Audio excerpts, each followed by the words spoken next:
உருளைக்கிழங்கு ரோஸ்ட் கொஞ்சம் வித்தியாசமாக இப்படி ஒரு முறை செஞ்சு பாருங்கள். Welcome to Kayu's kitchen. இன்றைக்கி நம்ம சேனலில் உருளைக்கிழங்கு ரோஸ்ட் செய்யலாம் வாங்க. எப்போவுமே ஒரே மாதிரி செய்யாமல் இப்படி ஒரு முறை வித்தியாசமாக செஞ்சு பாருங்கள். ரொம்ப நல்லாயிருக்கும். நல்ல ஸ்பைஸியாக காரசாரமாக ரொம்ப டேஸ்டியான ரெசிபி எப்படி செய்யறது வாங்க பார்க்கலாம். ஸோ ஃபஸ்ட்டு உருளைக்கிழங்கு எடுத்துக்கலாம். இன்றைக்கி நான் 1/2 கிலோ அளவுக்கு உருளைக்கிழங்கு எடுத்திருக்கேன். உருளைக்கிழங்கு பாருங்கள், இதே போல் கட் பண்ணிவிட்டு தண்ணியில் போட்டு வச்சுக்கோங்க. அப்போ தான் கலர் மாறாமல் இருக்கும். சின்ன சின்ன க்யூப்ஸாக கட் பண்ணியிருக்கேன். அதுக்காக ரொம்ப சின்னதாகவும் கட் பண்ணாதீங்க, ரொம்ப பெருசாகவும் கட் பண்ணாதீங்க.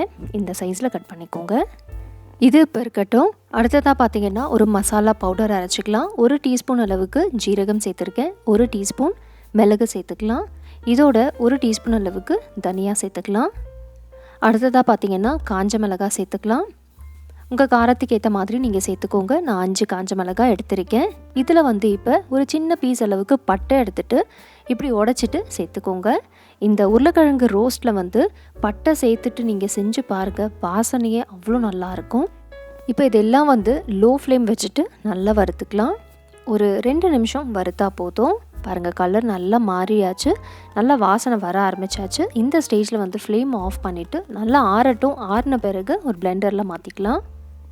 பாருங்கள், நல்லா ஆறிடுச்சு. இப்போ பிளெண்டரில் சேர்த்தாச்சு. இப்போ இதை நல்ல ஸ்மூத் பவுடராக அரைச்சிக்கலாம். நான் அரைச்சிட்டேன் பாருங்கள். இந்த அளவுக்கு நல்லா ஸ்மூத்தாக அரைக்கணும். உருளைக்கிழங்கு ரோஸ்ட் செய்யறதுக்கு மசாலா பவுடர் இப்போ ரெடியாக இருக்குது. இது இப்போ இருக்கட்டும்.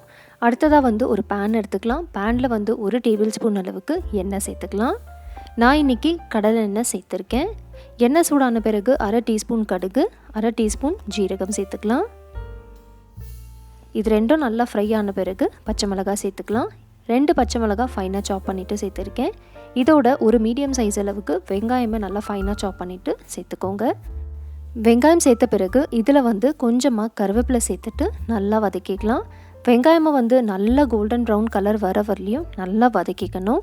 அப்போ தான் நம்ம செய்கிற உருளைக்கிழங்கு ரோஸ்ட் பர்ஃபெக்டாக வரும், ரொம்ப டேஸ்டியாகவும் இருக்கும்.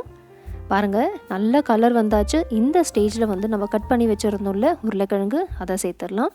தண்ணி ஃபுல்லாக நல்லா ட்ரெயின் பண்ணிவிட்டு உருளைக்கிழங்கு சேர்த்துக்கோங்க. இப்போ இதில் 1/4 டீஸ்பூன் மஞ்சள், இப்போ இதில் மிளகாய்த்தூள் சேர்த்துக்கலாம். நான் இன்றைக்கி 1/2 டீஸ்பூன் அளவுக்கு மிளகாய்த்தூள் சேர்த்துருக்கேன். அடுத்ததாக தேவையான அளவு உப்பு சேர்த்துக்கலாம். நான் 1/2 டீஸ்பூன் அளவுக்கு உப்பு சேர்க்குறேன். அடுத்ததாக பார்த்திங்கன்னா ஒரு 1/4 டீஸ்பூன் அளவுக்கு பெருங்காயத்தூள் சேர்த்துட்டு நல்லா மிக்ஸ் பண்ணிக்கலாம். நம்ம இப்போ மிளகாய்த்தூள் சேர்த்துருந்தோம்ல, அது வேணும்னா நீங்கள் சேர்த்துக்கோங்க, இல்லைனா நீங்கள் ஸ்கிப் பண்ணிக்கலாம். ஏன்னா நம்ம மசாலா பவுடர் ஒன்று அரைச்சோம்ல, அதிலே காஞ்ச மிளகாய் வறுத்துட்டு அரைச்சிருக்கோம். ஸோ உங்களுக்கு காரம் அதிகமாக வேண்டாம்னு நினச்சிங்கன்னா இப்போ மிளகாய்த்தூள் சேர்க்காதீங்க. பாருங்கள், இதே போல் ஒரு நிமிஷத்துக்கு நல்லா வதக்கிட்டு அதுக்கப்புறம் இதை நம்ம மூடி வச்சிடலாம். கவர் பண்ணிவிட்டு ஒரு 4 to 5 மினிட்ஸ்க்கு லோ ஃப்ளேம்லேயே நல்லா வேக வச்சுக்கலாம். உருளைக்கிழங்கு நல்லா சாஃப்டாக வேகணும். ஸோ நீங்கள் அப்பப்போ ஓப்பன் பண்ணிவிட்டு இதை மிக்ஸ் பண்ணிகிட்டே இருங்க. லோ ஃப்ளேம்லேயே வச்சு வேக வச்சுக்கோங்க. இப்போ பார்த்திங்கன்னா ஒரு 4 நிமிஷம் ஆகிடுச்சு. பாருங்கள், நல்லா ரோஸ்ட் ஆகிடுச்சு. உருளைக்கிழங்கு பாருங்கள் நல்லா வெந்திருக்கு. இப்போ இந்த ஸ்டேஜில் நம்ம மசாலா பவுடர் ஒன்று அரைச்சோம்ல, அதை இதில் சேர்த்துக்கலாம். மசாலா பவுடர் சேர்த்துட்டு மீடியம் ஃப்ளேமில் நல்லா மிக்ஸ் பண்ணிக்கோங்க. ஃப்ளேம் மீடியம் வச்சுக்கோங்க. இதை நல்லா மிக்ஸ் பண்ணிக்கணும். இந்த மசாலா பவுடர் உருளைக்கிழங்குல நல்லா கோட் ஆகணும். ஸோ நல்லா மிக்ஸ் பண்ணிவிட்டு திருப்பி ஒரு நிமிஷத்துக்கு நல்லா மிக்ஸ் பண்ணிகிட்டே இருக்கலாம். நல்லா ரோஸ்ட் ஆகிடும். பாருங்கள், உங்களுக்கு பார்க்குறப்பவே தெரியும் நல்லா ரோஸ்ட் ஆகிருக்கு. மேலே பாருங்கள், நல்லா ரோஸ்ட் ஆகிருக்கு. அவ்வளோதாங்க. இப்போ ஃபைனலாக பொடியாக கட் பண்ண கொத்தமல்லி இலையை சேர்த்துட்டு நம்ம ஃப்ளேம் ஆஃப் பண்ணிடலாம். ஒரு முறை நல்லா மிக்ஸ் பண்ணிவிட்டு ஃப்ளேம் ஆஃப் பண்ணிடலாம். நீங்கள் ஒரே ஒரு முறை உருளைக்கிழங்கு ரோஸ்ட் இப்படி செஞ்சு பாருங்கள். செம்ம டேஸ்டியாக இருக்கும், நல்லா காரசாரமாக இருக்கும். எல்லாத்துக்குமே நீங்கள் சைட் டிஷ்ஷாக வச்சு சாப்பிடலாம். கர்ட் ரைஸ்க்கு சூப்பராக இருக்கும்.